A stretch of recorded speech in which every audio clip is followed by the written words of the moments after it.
இயேசுவில் பிரியமுள்ள சகோதர சகோதரிகளை, சற்று அமைதியாக உலக நாடுகள் முழுவதும் நடக்கின்ற அந்த போர்களை நினைப்போம். எண்ணற்ற அப்பாவிகள், குழந்தைகள் இந்த போரிலே மடிந்து கொண்டிருக்கிறார்கள். அதிகாரத்திற்காகவும் நான் தான் வல்லரசு என்பதை காட்டுவதற்காகவும் தேவையற்ற ஒரு போர் உலகிலே உருவாகி இருக்கிறது. இந்த போர் அமைதி பெற வேண்டும் என்பதற்காகவும் இந்த போரினால் பாதிக்கப்பட்ட மக்களுக்காகவும் சில நிமிடங்கள் மௌனமாய் ஜெபிப்போம்.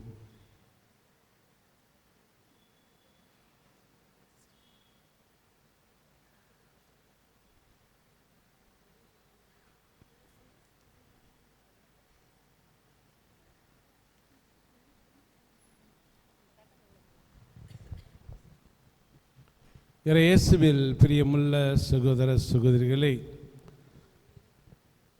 நமக்கெல்லாம் பயங்கர பெருமை. என்ன பெருமை? சவேரியார் இந்த மண்ணில் வந்து போயிருக்கார். அப்படி காலரை தூக்கி அப்படி ஸ்டைலாக சொல்லுவோம் இல்லையா? எங்கள் மண்ணில் காலை வச்சிருக்கார் சவேரியார். சவேரியார் கால் படித்த இந்த மண்ணில் நாங்கள் விசுவாசத்தை வளர்த்தோம் என்று நாம் பெருமையாக மகிழ்ச்சியாக சொல்கின்றோம். வாழ்த்துக்கள். அந்த பாக்கியம் பெற்ற உங்களுக்கு சிறப்பான விதத்திலே வாழ்த்துக்களை கூறுகின்றேன். பிரியமானவர்களே, இப்போ நம்ம முன்னாடி திடீர்னு கடவுள் வந்து நிற்கிறார் அப்படின்னு கற்பனை பண்ணிக்குவோம். நின்றுட்டு சொல்கிறார், உங்கள் எல்லாருக்கும் ஒரு 100 பவுன், ஒவ்வொரு குடும்பத்துக்கும் 100 பவுன் நகை தரேன் அப்படின்னு சொன்னால் எப்படி இருக்கும்? இன்றைக்கி 100 பவுன் எவ்வளவு? 1 கோடி. 1 கோடிக்கு மேலே. எல்லாருக்கும் ஒரு நல்ல வீடு தரேன் அப்படின்னு சொன்னால் உடனே சந்தோஷம். அதுவும் ஸ்விம்மிங் பூலோட. எல்லா பெண்களையும் மிக அழகாக அவர்கள் விரும்புவதை விட மேலான அழகோடு படைச்சிட்றேன் அப்படின்னு கடவுள் சொல்கிறார். பிள்ளைங்களை பார்த்து, நீங்கள் படிக்க வேணாம், நான் எல்லா எக்ஸாமும் நான் பார்த்துக்கிறேன், நான் பாஸ் போட்டுடுறேன் அப்படின்னு கடவுள் சொல்கிறார். பெரியவங்களை பார்த்து, உங்களுக்கு நோய் நொடியே இருக்காது, உங்களுக்கு நீ எவ்வளோ நாள் வாழணும்னு நினைக்கிறேன் அவ்வளோ நாட்களுக்கு வாழ்க்கையை கொடுக்கின்றேன் அப்படின்னு ஒவ்வொருத்தரும் ஒரு ப்ராமிஸ் கொடுக்குறார். எல்லாருக்கும் சந்தோஷம் தானே? நம்ம மன்றாட்டுகள் எல்லாம் எடுத்து பாருங்கள். என்ன ஜெபம் பண்ணுறோம்? நல்ல உடற்சுகத்திற்காக, பிள்ளைகள் படிப்பதற்காக, வீடு கட்டி முடிப்பதற்காக, திருமணம் நல்ல முறையில் நடப்பதற்காக, கடன் தொல்லை நீங்குவதற்காக, அதிகபட்சம் போய் மரித்தவர்கள் ஆண்மையிலை பாட்டுக்காக. இப்படியே சுற்றி சுற்றி இதுக்குள்ளே தான் நம்ம ஜபங்களே இருக்கும். எல்லாத்தையும் கடவுள் கொடுத்துட்டா நம்ம என்ன ஜபிக்கிறது? ஒன்றுமே இல்லை. இன்னொரு பக்கம் கடவுள் வந்து சொல்கிறார், இதெல்லாம் நான் தரேன் அப்படின்னு சொல்லிட்டார். இன்னொரு பக்கம் சொல்கிறார், நான் எதுவுமே தரமாட்டேன். என்னது? நான் எதுவுமே தரமாட்டேன். உங்கள் வீட்டை விட்டுட்டு என் பின்னாடி வா. இப்போ வளைகுடா நாடில் சண்டை நடக்குது, அங்கே போய் நம்ம நற்செய்தி அறிவித்து அவங்களுக்கு அமைதியை ஏற்படுத்தும், அவங்களுக்கு நல்ல சமாரியனாக ஊழியம் செய்ய நம்ம போகிறோம், வா அப்படின்னு கூப்பிட்றார். 2 ஆப்ஷன். உங்களுக்கு இந்த பொருள் எல்லாம், இந்த வசதியெல்லாம் வேணுமா, இல்லை இயேசு பின்னாடி நம்ம போகலாமா அப்படின்னு கூப்பிட்டா எதை எடுப்போம்? மனசாட்சியோடு சொன்னால் கண்ணை மூடிட்டு அவர் எதெல்லாம் நமக்கு வாக்கு கொடுத்தாரோ அதெல்லாம் எடுத்துக்குவோம். ஆண்டவர் நீங்கள் போய் பார்த்துங்க, அதுக்கு லாய்க்கான ஒருத்தர் 2 பேர் நீங்கள் கூப்பிட்டு போங்க, எங்களை டிஸ்டர்ப் பண்ணாதீங்க. அப்படி தான் நம்ம பொதுவாகவே இருக்கின்றோம்.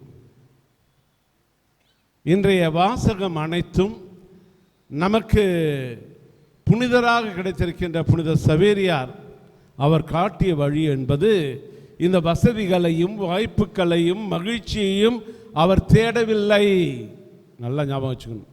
அதை நோக்கி தான் நாம் நடந்து கொண்டிருக்கின்றோம், சென்று கொண்டிருக்கின்றோம்.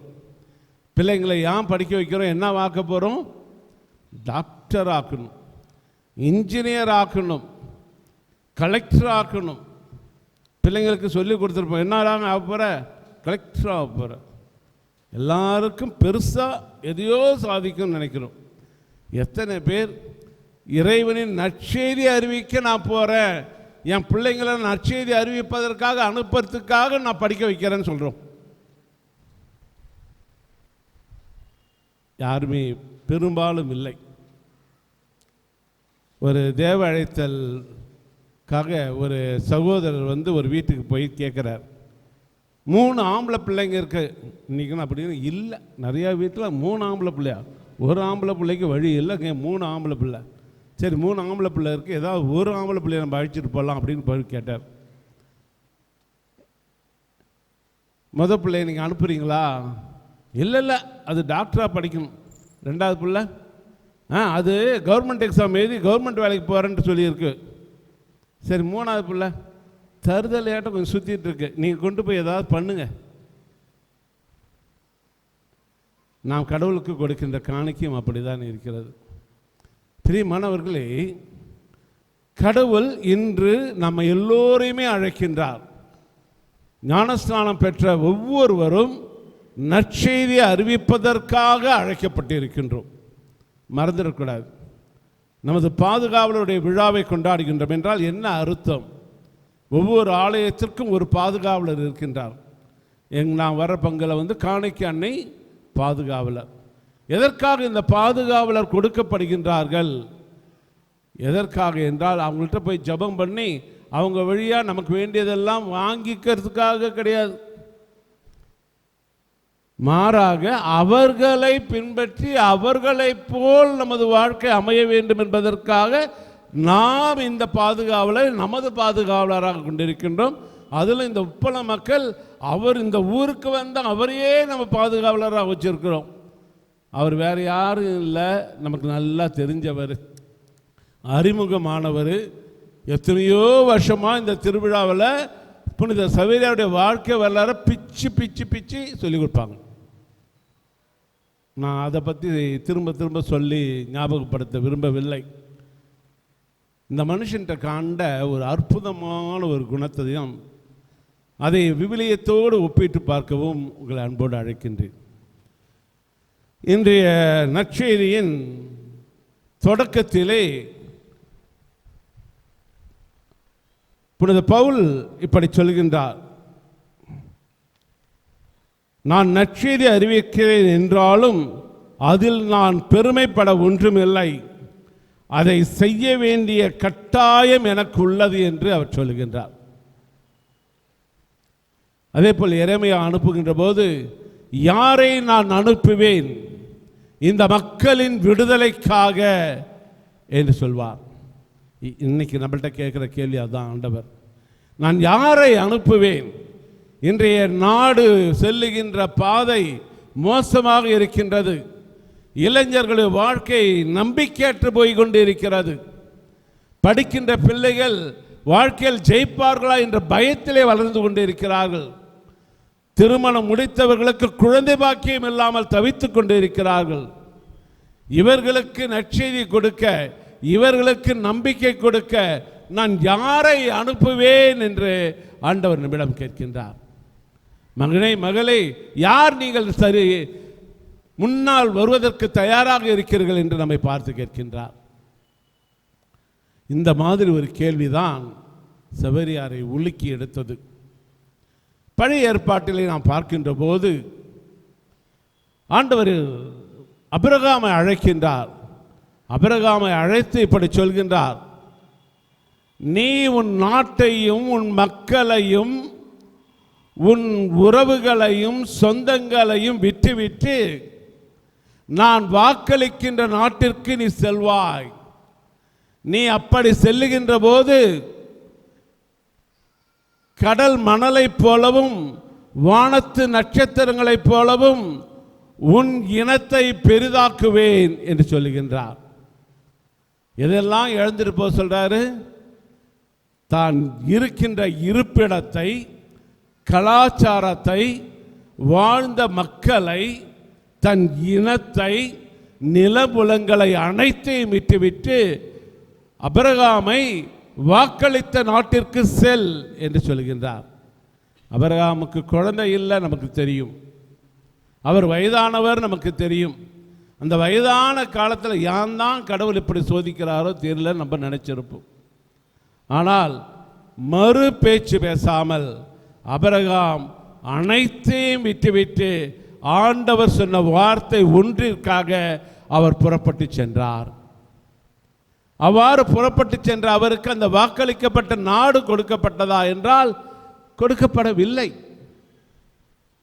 பல இடங்களில் கஷ்டப்பட்டார், விரட்டப்பட்டார், துரத்தப்பட்டார், எல்லாவற்றையும் அனுபவித்தார். ஆனால் கடவுள் மீது கொண்டிருந்த நம்பிக்கையை அவர் இழந்து விடவில்லை.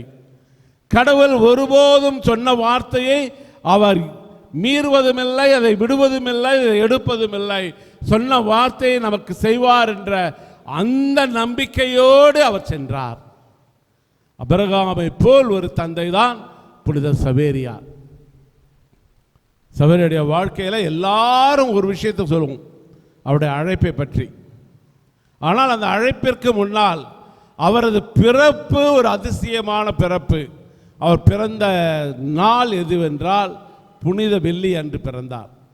இயேசுவின் பாடுகள், அந்த வலி என்ன என்பதை தன் வாழ்க்கையில் உணர்வதற்காக அவர் பெயர் பிரான்சிஸ், 5 காய வரங்கள் பெற்ற அந்த பிரான்சிஸ் பெயரை வைக்கிறார்கள். அவர்கள் குடும்ப பெயராக சேவியர் இணைக்கப்படுகிறது. ஆக ஸ்பெயின் தேசத்தில் பிறந்த இவர் பிறக்கும் போதே ஆண்டவரின் பாடுகளில் தன்னை இணைத்துக் கொண்டவராய் பிறக்கின்றார். தன் பெயரிலே பாடுகளை சார்ந்த அந்த பிரான்சிஸை தன் முன்மாதிரியாக கொள்ளுகின்றார். ஆனால் வளர்கின்ற போது ஒரு பெரிய படிப்பாளியாக, உயர்ந்தவராக அவர் விளங்க வேண்டும், அதிகம் சம்பாதிக்க வேண்டும் என்று நினைத்தவரை உலகமெல்லாம் தனதாக்கி கொண்டாலும் உன் ஆன்மாவை இழந்து விடுவதால் உனக்கு என்ன பலன் என்ற அந்த ஒரு வார்த்தை அவரை வாழ்க்கையை புரட்டி போடுகின்றது. அவர் நினைச்சிருந்தா அவ்வளோ சம்பாதிச்சிருக்கலாம். இன்னைக்கு அவரை பற்றி நம்ம பேசுகிறோன்னா அந்த சம்பாத்தியம் கிடையாது, நீ சேர்த்திருக்கிற சொத்து கிடையாது, நீ பட்டிருக்க பட்டங்கள் உன்னை பெருமையாக பேசாது. நீ வாழ்கின்ற வாழ்க்கையில் என்ன செய்தாய், எப்படி வாழ்ந்தாய், பிறருக்கு என்ன நீ நன்மைகளை புரிந்தாய், நற்செய்திபடி எப்படி நீ வாழ்ந்தாய், இந்த வாழ்க்கை தான் நம்மை பேச வைக்கும். அதனால்தான் சவேரியார் இந்த வார்த்தை அவரை மிக மிக தூங்க முடியாமல் செய்தது. அந்த தூங்க முடியாமல் செய்த அந்த வார்த்தையை நினைத்து நினைத்து அவர் எடுத்த முடிவுதான் இயேசு சபையின் முதல் பணியாளராக இனிகோவோடு இணைத்து கொண்டார். இணைத்து கொண்ட மாத்திரத்தில் அவர் படித்து குருவாகி இந்த தேசத்திற்கு வருகின்றார். இந்தியா என்னன்னு தெரியாது, எங்கே இருக்குன்னு தெரியாது, அதை பற்றி ஒன்றுமே தெரியாது. ஆபிரகாமை போல் அனைத்தையும் தூக்கி எறிந்துவிட்டு உறவுகளை, நண்பர்களை, சகோதர சகோதரிகளை, பெற்றோரை எல்லாவற்றையும் தூக்கி எறிந்துவிட்டு, தான் வாழ்ந்த இடத்தை தூக்கி எறிந்துவிட்டு, மொழி தெரியாத நாட்டிற்கு, மொழியை அறியாத அவர் புறப்பட்டு வருகின்றார். அப்போ ரொம்ப கஷ்டம். கொலம்பஸ் அமெரிக்காவை கண்டுபிடிக்கின்ற போது 10 நாட்கள் பயணம் செய்தார் என்று சொல்கிறார்கள். ஆனால் இந்தியாவிற்கு வர பல மாதங்கள் எடுத்திருக்கும். மிக கஷ்டப்பட்டு அவர் இந்தியாவிற்கு வருகின்றார். 36வது வயதில் வந்த அவர் வாழ்ந்தது 10 ஆண்டுகள். ஆனால் இந்த 10 ஆண்டுகளில் அவர் செய்த அந்த நற்செய்தி பணி எண்ணில் அடங்காதவை. இன்று கிறிஸ்துவம் தமிழகத்தில் வளர்ந்திருக்கின்றது என்றால் அவர் கொடுத்த அந்த விசுவாசம் மட்டுமே. அப்படி தன்னையே முழுமையாக இந்த கலாச்சாரத்திற்கு தன்னை ஈடுபடுத்தி கொண்டு, இந்த மொழியை கற்றுக்கொண்டு, இந்த மக்களோடு ஒன்றாக கலந்து, இன்று பவுலடிகளார் சொல்வது போல் நற்செய்தியின் பொருட்டு நான் எல்லோருக்கும் எல்லாம் ஆனேன், நற்செய்தியின் பொருட்டு நான் எல்லோருக்கும் எல்லாம் ஆனேன் என்ற அந்த வார்த்தையின்படி அவர் வாழ்ந்தார். எனவே அந்த வார்த்தையின்படி அவர் வாழ்ந்து பல துன்பங்களையும் அனுபவித்து இறந்த அவர் இன்றும் வாழ்கின்றார். அவரது உடல் அழியாமல் இருப்பது ஒரு பக்கம் என்றால், அது ஒரு சாட்சியம் என்றால், அவர் என்றுமே வாழ்ந்து கொண்டிருக்கின்றார் மக்கள் மனதிலே. ஆனால் அவள் அவசப்பட்டு சொத்து சுகம் பணம் இது பின்னாடி போயிருந்தா இதெல்லாம் கிடைச்சிருக்குமா? இன்னைக்கு அவரை பற்றி பேசுகிறோமே, அவர் பேசியிருப்போமா? கண்டிப்பாக பேசியிருக்க மாட்டோம். நம்ம எதை நோக்கி ஓடிக்கொண்டு இருக்கின்றோம்? நம்மை அழைத்திருக்கிறார் கடவுள்.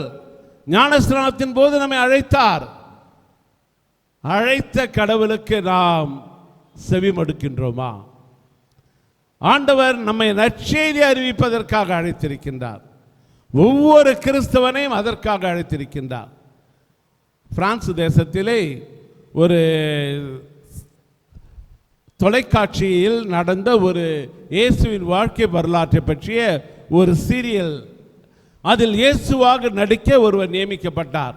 மிக சிறந்த நடிகர், அருமையாக நடித்தார். அவர் நடித்து கொண்டிருந்த வருகின்ற போது ஒரு நாள் அந்த இயக்குனர் சொன்னார், நீங்கள் இப்போ இயேசு, நீங்கள் சீடர்களை அழைக்கணும்.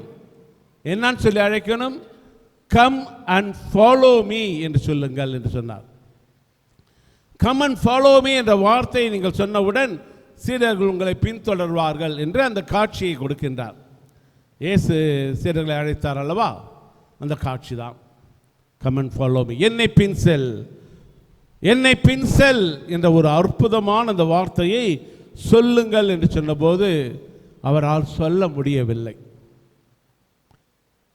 தடுமாறுகின்றார். சிறந்த நடிகர், தடுமாறுகின்றார், முடியவில்லை, மயக்கமாகின்றார். எல்லோருக்கும் அதிர்ச்சியாக இருக்கின்றது. அதன் பிறகு அவர் நடிப்பதை நிறுத்திவிட்டு அவர் சொன்னார் இயக்குநரிடத்தில், எனக்கு சற்று காலங்கள் கொடுங்கள், இப்பொழுது என்னால் நடிக்க முடியாது. அவர் போய் யோசிச்சு பார்க்கிறார். அடுத்தவங்களை பார்த்து கம் அண்ட் ஃபாலோ மீ, என்னை பின் செல் என்று சொல்வதற்கு நான் லாய்க்கு உள்ளவனா? எனக்கு என்ன தகுதி இருக்கு என்ன பின் செல் சொல்வதற்கு?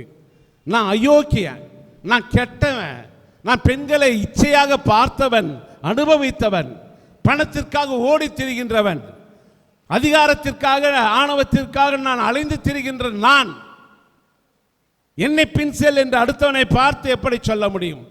அப்படி என்றால் அவனை தகுதியற்றவனாக வாழ்வதற்காக நான் அழைக்கின்றேனா? அப்படிப்பட்ட ஒரு அழைப்பை கொடுக்கின்ற இந்த வார்த்தையை நான் எப்படி சொல்வது? அழுகின்றார், அழுகின்றார், அழுகின்றார். யோசிச்சு பாருங்க, நம்ம எப்படி வாழ்ந்துட்டு இருக்கோம்? இந்த வார்த்தையை நம்மால் சொல்ல முடியுமா? நற்செய்தி அறிவிக்கின்ற ஒவ்வொருவரும் சொல்ல வேண்டிய வார்த்தை என்னை பின் செல் என்று ஆண்டவர் சொன்ன அந்த வார்த்தையை மற்றவர்களை பார்த்து நாம் சொல்ல வேண்டும். அந்த மாதிரி சொல்வதற்கு கிறிஸ்தவராகிய நாம் தகுதியோடு இருக்கின்றோமா? அவன் அழுதார், அந்த கலைஞன் அழுதார், பாவ சங்கீதனம் செய்தார், தேவனற்கரனை உட்கொண்டார். அப்போதுதான் அவருக்கு ஒரு சந்தோஷம். இனி நான் இந்த பாவ வாழ்க்கை வாழ மாட்டேன் என்று சொல்லி மனம் மாறி அவர் நடித்தார். அதன் பிறகு அவர் எழுதிய புத்தகம்தான் come and follow me. Come and follow me. அந்த புத்தகத்தில் இதை குறிப்பிட்டு சொல்கின்றார். ஆக ஆண்டவர் சொல்கின்ற அந்த வார்த்தை என்னை பின் செல் என்ற அந்த வார்த்தையை புனித சவேரியார் கேட்டார். கேட்ட மாத்திரத்திலே அவரை பின் செல்ல அவர் முடிவு செய்கின்றார். முடிவு செய்த அவர் எல்லாவற்றையும் தூக்கி எறிகின்றார். அவர் நம்பியது இறைவன் ஒருவர் மட்டுமே. தந்தை கடவுள் நம்மை கைவிட மாட்டார். கடவுள் என்னை அழைத்திருக்கின்றார். எனக்கு எத்தனை சோதனைகள் வந்தாலும், கஷ்டங்கள் வந்தாலும், வேதனைகள் வந்தாலும் ஆண்டவர் என்னோடு இருக்கின்றார். ஆபிரகாம் சொன்னார், இறைவாக்கினர்கள் சொன்னார்கள், திருச்சபை வழிநடத்திய தலைவர்கள் சொன்னார்கள். அதே வார்த்தையை நாம் சொல்ல வேண்டும். நம்முடைய வாழ்க்கையில் ஏற்படுகின்ற தளர்வுகள், கஷ்டங்கள், துன்பங்கள், வேதனைகள் எது வந்தாலும் சரி, நோ டர்னிங் பேக் என்று சொல்ல வேண்டும். No turning back. திரும்பி பார்க்க மாட்டேன். இயேசு என் முன்னால், சிலுவை என் பின்னால், திரும்பி பார்க்க மாட்டேன். அப்ப இயேசுவை நாம் பின் செல்ல அழைக்கப்படுகின்றோம். நம்ம யாரை பின் சென்றுட்டு இருக்கோம்? நடிகர்களை பின் சென்று கொண்டு இருக்கிறோம். அரசியல் தலைவர்கள் பின்னாடி ஓடிக்கிட்டு இருக்கும். கரூரில் 41 பேர் செத்து போனாங்களே, அந்த காட்சியை பார்த்தவங்க நம்ம. யார் பின்னாடி நம்ம ஓடிட்டு இருக்கோம்?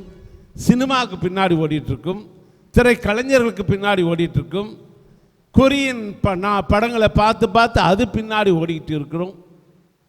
அல்லது மோக பொருட்களின் மீது ஆசைப்பட்டு அது பின்னாடி போயிட்டு இருக்கும்.